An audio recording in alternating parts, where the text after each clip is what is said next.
Okey, baca soalan 1, 2, 3.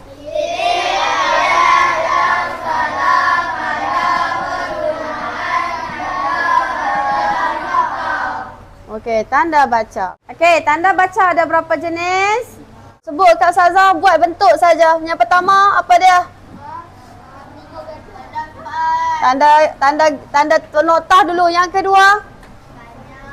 Tanda tanya. Yang ketiga? Tanda tanya dengan tanda soal sama lah. Tanda seru. Lagi? Ha? Titik bertindih. Titik bertindih lagi? Pengikat kata. Lagi?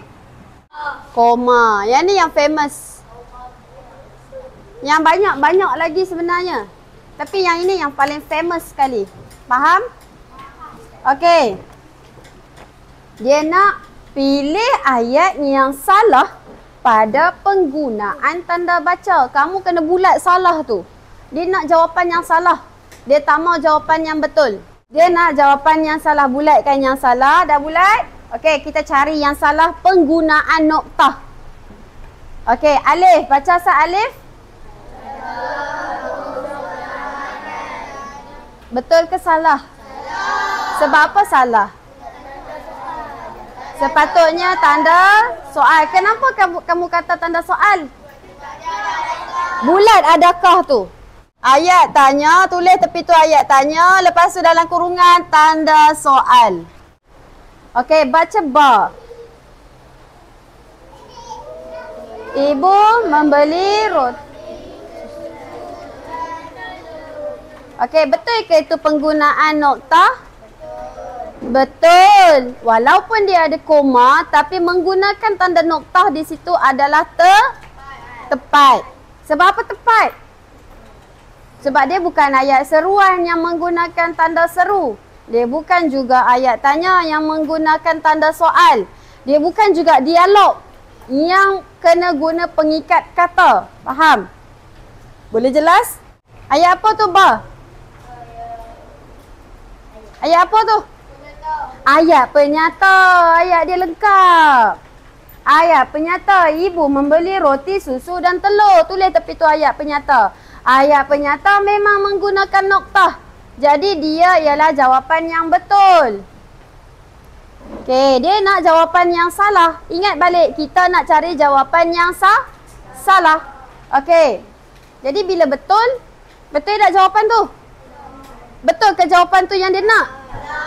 Jadi bila salah, potong. Kalau dia betul, kena potong. Sebab tu bukan jawapan yang dikehendaki. Okey, Jim. Baca Jim.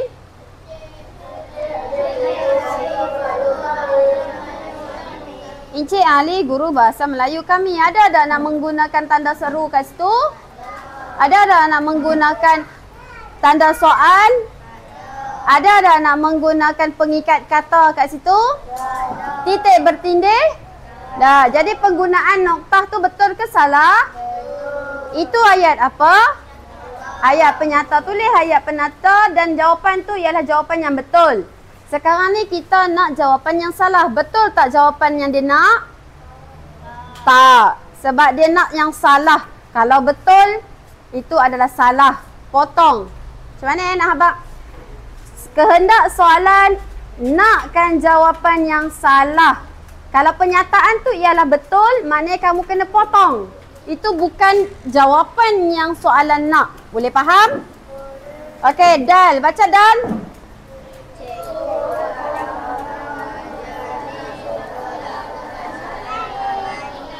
Cikgu Farah mengajar di Sekolah Kebangsaan Taman Indah.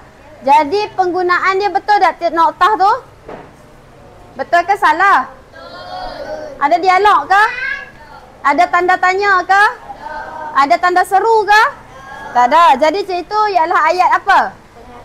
Ayat penyata. Tulis ayat penyata. Dia ialah ayat yang lengkap. Okey.